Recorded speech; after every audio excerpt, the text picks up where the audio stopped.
Hello there, challengers. This is a short, cheeky bonus episode of the show that follows up episode 24, in which Rob and I discussed mental health following Dele Alli's recent interview with Gary Neville. When I reflected on our chat, I didn't think I explained very well what my take is on mental health. I always find I refer to how long my book is when people ask me to sum it up, because it explains just how much there is to cover in this topic. And it's therefore really difficult to sum up in a few words.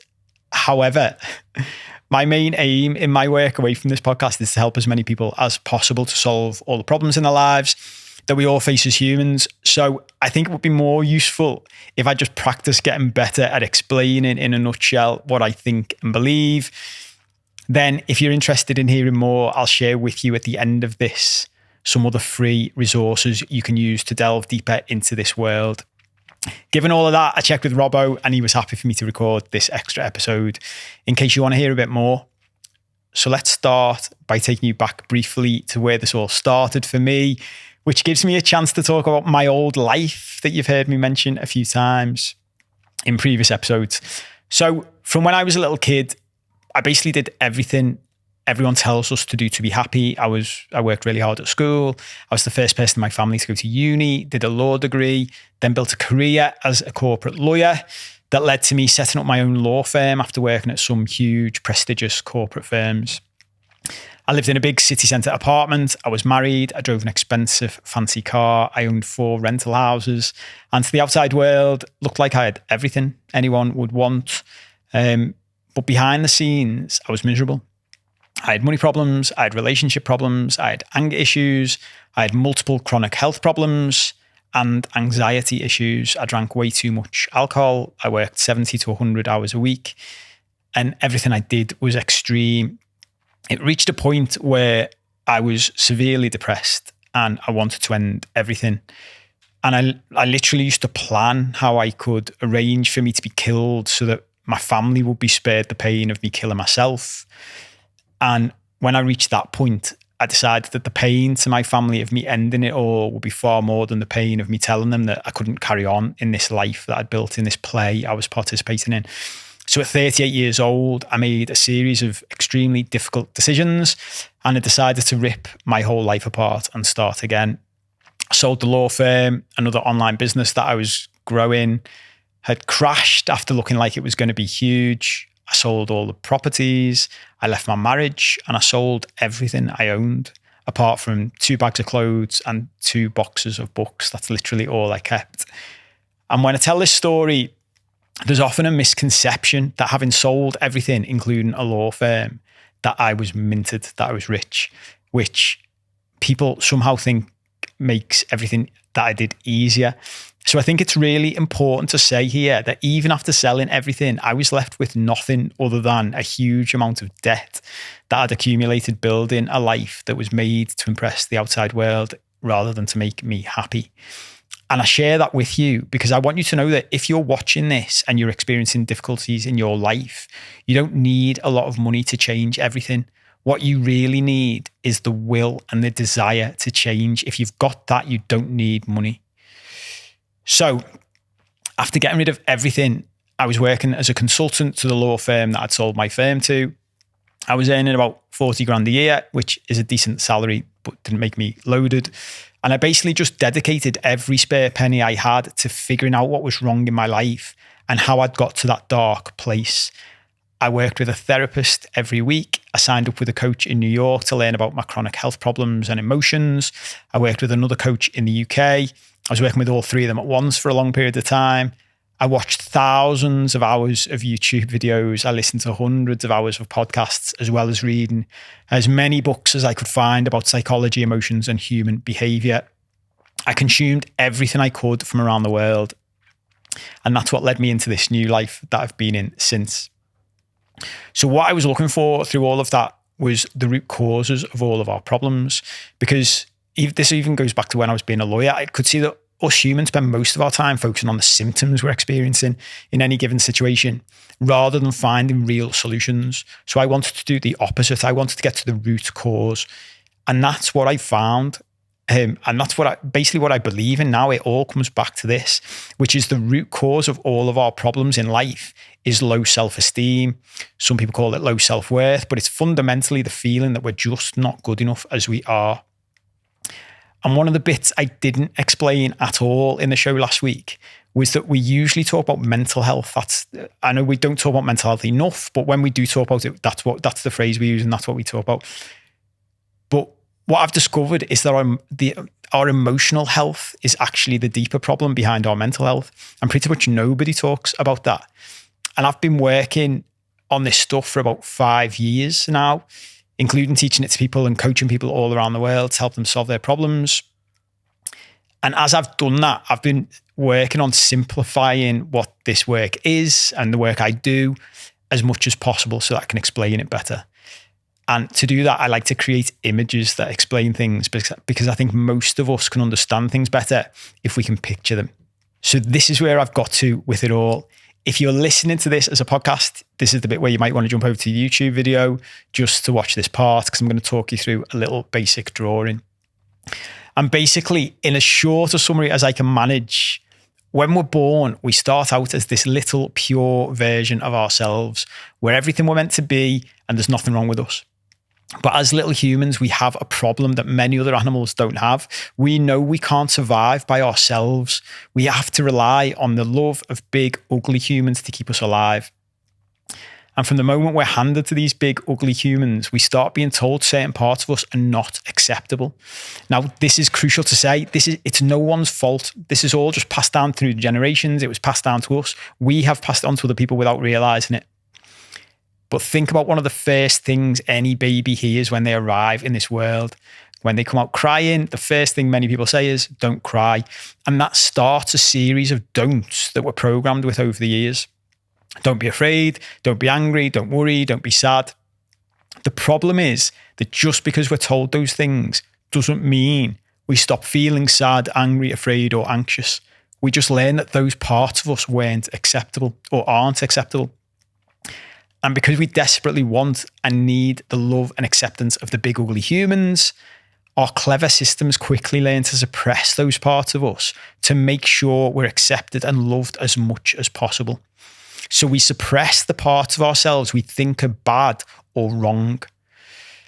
Now, this is one of my favorite bits of the explanation. I like to explain it as thinking of us all as these big machines. So instead of thinking of yourself as one human, think of yourself like a big machine, like a big ship, big spaceship or a big boat, ship like in Star Wars or Star Trek, or a big boat. And you've got this control deck with all these levers and screens and switches. Or for those of you with kids, it's like the inside of the little girl's head in the movie Inside Out. So you've got a team of people inside this control deck who control everything we do. This is our subconscious. But their job is to keep us alive and to meet our emotional needs. They're not interested in our happiness. This is really important. And once they realize that the original pure version of us, that little egg, the pure egg that comes out, can't manage with the world that we've born into, they start to create adaptations of ourselves in order to help to suppress our emotions and to survive and to meet our needs. And what that does is create this layered version of us with multiple parts of our personality. Now, if you don't believe me when I say this, because you're so used to thinking yourself as just one person, just stop to think for a minute about how different you are in different parts of your life, depending on who you're with or what you've been doing. So is the version of you in work the same as the version of you with your mates? Do you act differently with your parents than you do with your kids? Who are you when you're totally alone compared to when you're with anyone else? Now, people often get freaked out when I first start talking about this stuff because they're worried that I'm like exposing us all as being schizophrenic. But the truth is, this is absolutely normal. This applies to every human I've ever met. It applies to me. It applies to everybody on this planet, and it's nothing to worry about. The kicker to it, though, is that these characters and the new parts of our personality we build during our childhood to help us to meet our needs and to survive stay with us all the way through life unless we take serious action to undo the programming that caused us to adapt the way we did. So what that means is, as adults, our subconscious recreates the same situations we experienced as children because that's where it feels safe. There's way more to this, but it's why we often find ourselves in relationships or jobs that make us unhappy, but we feel like we can't leave. It's also why we find it so difficult to change. The traditional personal development and self-help world talk about self-sabotage and saying that that's what stops us making changes in our lives. But I don't believe in self-sabotage. I think it's bollocks. That phrase assumes we want to change and we're sabotaging ourselves from those changes. But that's not what's happening. The change we want to make comes from our conscious brain, our conscious mind not being happy with our lives. But remember that the people in our control deck, in our subconscious, don't care about our happiness. They only care about keeping us alive and meeting our needs, which they've been taking care of happily for us for decades. They've had this nailed without us knowing. So when we suddenly decide in our conscious mind that we want to make changes, our subconscious will just keep dragging us back to where we used to be because that's where it feels safe. It doesn't matter whether where you want to go seems better to you than where you've been. That's your conscious mind. Your subconscious doesn't know what it's like in the new place, so it won't let you go there. The most simple example I can give about this is money, right? So it's the reason most working and middle-class people never become wealthy. It's because while your conscious mind might think it would be better to have more money, your subconscious can't be sure it's safe being wealthy. So it will keep you stuck where you are because it knows you're safe and it can meet your needs there. And that keeps happening unless you put in a load of work to override this. Again, there's way more in that. That's a very basic summary of it. But this is where the work I've developed over the past five years comes in. So what I did when I was learning from all around the world was take the best of what I'd learned in different places and put it together. I realized that if I built my self-esteem, it was like the tide that rises, lifts all boats.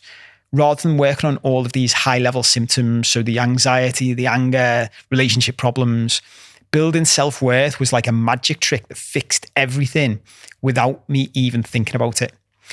And once I'd seen it working in my life, I wondered whether it could help other people. So I started rolling it out to see. And this was at the beginning of COVID. I rolled out free offer for people to do this coaching and see what happened. And it worked. So regardless of regardless of where people were from, regardless of their gender, regardless of their sexuality, their race, or whatever problem they brought to me, this stuff helped to solve their problems from their root. And one of my favorite examples of this was a great lad who came to me. And he had addiction problems. And he said he was really worried he was about to lose his family because of it. He said he'd been to see a therapist and it hadn't helped. Basically, he'd got to a certain point with it, but it wasn't getting any further. And he said to me, look, I've seen some of your videos. I've seen some of your stuff. I think you might be able to help me. Can we try? And I said, yeah, absolutely fine. So we started working on this and we did some coaching. And after about 6 to 8 weeks, I'll always remember the call. He came back to me and we were having a conversation and he said, Paul, before I came to this call, I was thinking about what to talk about and I was thinking about work, like problems in work. And I said to him, okay, that's fine. And he said, but that doesn't make sense because 2 months ago I came to you with a drug addiction and alcohol addiction and now I'm not thinking about it. And I was like, well, that's good. And he said, but that doesn't make sense because we haven't talked about drug addiction or alcohol addiction or any form of addiction once. And I smiled because that proved to me that this work is exactly what it's all about. Because we didn't need to talk about the addictions because that was the symptom of the problem. By working on self-esteem and raising the tide, lifting all the boats, the addiction took care of itself. And this is where this work is different to anything else I've come across, because it combines loads of things in one place. So I've had loads of people come to me saying something similar to that lad, which is they've worked with a therapist and it helped them at first to talk about stuff and get stuff off their chest. But after a while, they just felt like they're just talking about stuff. They're just unloading every week. They're not learning how to change things. They're not learning how to get better. No practical help. Then other people said they'd worked with coaches who gave them practical things to do, but it didn't delve into the psychological and emotional root cause of things. So again, would be short-lived and wouldn't solve things. And I think what I added to everything I learned was my brain's very practical. So I used to be highly into maths when I was a kid and again, became a lawyer, very analytical. So that part of me doesn't work well with people just telling me things like, which I hear loads of in the personal development world. You just need to learn to let go, or you just need to be present in the present moment more, in meditation, stuff like this. Because my response was always, but how do I do that? Like practically, how do I do it? So what I started to do was figure out practical ways to incorporate all the things I'd learned into our day-to-day lives without any of the woo-woo shit. And I realized after doing all of that what I'd done is create something new. Because even people I helped and coached couldn't really explain what it was. I'd say to them, what would you call this stuff? And they would say, I don't know. It's a bit of a cross between therapy and coaching and other things. So what I realized was when you've created something new, it's a bit like NLP. NLP was a combination of loads of other things. And I thought, well, I've created something new, so I need to give it a name. So I came up with this name. So I called it EPR, Transformational Therapy and Coaching. And the EPR stands for Emotional, Psychological and Real, because it combines everything. It helps you with the psychological and emotional side of all this stuff that you can learn about and get into the deep parts of it. But it also gives you practical ways to deal with everything in your real life. So in practical terms, on the picture I showed you earlier, it helps us to unwind the programming that happened to us in childhood, to get to know all of the personalities we've created as survival mechanisms over time, and to learn how to bring the parts of us we've suppressed into our conscious mind. This is all about bringing it from our subconscious to our conscious, so we can start to take our lives where we want to go consciously rather than being dictated to by our subconscious. So loads of this work is counterintuitive because unlike a lot of the traditional personal development world, it isn't about staring into a mirror and telling ourselves how great we are. I realized I've tried that. I realized when trying it that when we do it, we're basically just talking to the parts of ourselves that we already like. And most of us have, I'd say goes as far as saying all of us have these dark parts of us that if we stand in the mirror telling us how great we are, the dark parts are whispering to us, telling us, no, you're a piece of shit. You're not that great. This is all nonsense. So it doesn't help. We don't get anywhere. So a big counterintuitive side of this work is that it's actually mainly about getting to know the darkest parts of ourselves and learning that they're okay, which sets us free. And that's about it. As I say, I could go on about this for hours. The audiobook version of my book is 14 hours long. So that's about as short a summary as I can manage. If you want to delve deeper into it all, as I said on the show, the book is about 650 pages long, but it generally gets very nice reviews, which you can check out on Amazon, which I'll link to below this in the podcast and on YouTube. If you want to just get more free information though, a big part of what I do is making as much of this stuff available to people for free so that it's accessible to everyone. That's a big part of what I'm trying to do. So I'll link to my website below, which has got more videos explaining the work. It explains EPR. It's got a lovely diagram about a mountain and a cave, which I think is really good to explain why this stuff is different. And there's also a link to a page where you can sign up for more free stuff, including free chapters of my books. So my first book and my second book, a free newsletter that I send out most weeks. And I'll also link to my YouTube channel and podcast where you can go back over old episodes that go into all of this stuff in more depth. I'm actually going to record a new episode of that podcast straight after this that talks about the 9 main parts of the work that I think are needed to transform our lives and sums up all of those and directs you to more videos. So that'll lead you down the rabbit hole if you want to go there. I've also recently restructured how I'm working with people on this stuff because I realized over time that private coaching is great, but I can only coach a small number of people at any one time. It's very draining. And what that inevitably does is takes up all my time, and that stops me creating free stuff for everyone else and takes away from that side of things. So now what I'm doing is only working with a small number of high-paying clients, which frees up more time in the future for me to create more free content to help everyone else. I see it as a bit of a Robin Hood strategy because the people who can afford to pay high fees for this stuff are happy to. And what that does is benefit everybody else because it frees up my time to create free stuff for everybody who can't afford to pay for private coaching. Now, I know that is likely to trigger those of you out there that thinks you shouldn't be charging for this stuff and you shouldn't make any money out of it for helping people because that somehow makes me a right-wing extremist. We'll talk more about that in a show in a couple of weeks. I'm looking forward to getting stuck into that. But that's it for this. I hoped it helped to explain in more detail about what I think about this stuff and how I approach it. All of the links below will take you as far down that rabbit hole as you want to go. As I said, obviously, if you'd like to support that side of my work away from the TLC podcast, please subscribe to my other YouTube channel, sign up for the newsletter, share it with your friends and family if you think they might be interested. Aside from all of that, though, I'm more than happy for you to just consume as much of the free stuff as you want without ever buying a book or an online course. Use it however helps you the most in your current circumstances. I'll be back with Robbo next week, back to the normal programming when he's back from Turkey with his new teeth. I'll see you then.